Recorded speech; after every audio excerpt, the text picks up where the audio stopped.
mean to hurt you. Please wake up. But this can't be it. I'm not talking about that.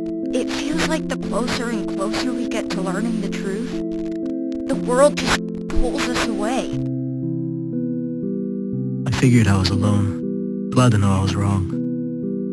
What's your name? See? Dead end. This place is predictable by now. You owe me for this one. I mean, it's just another hallway. I didn't know there was an us to begin with. Can't say I'm complaining, though. Sorry, I tend to do that a lot. Jumping ahead, I mean. Oh, there's no part of this labyrinth that hints towards even the thought of safety. At least not that I know of. Hey, quiet. Just follow me. Calm down, will you? I didn't think there'd be more of us. What exactly do you want me to apologize for? You new around here? This place. When did you drop here? I'm Runk. Is that really the first thing you say after that? I don't know. Maybe falling directly on top of us?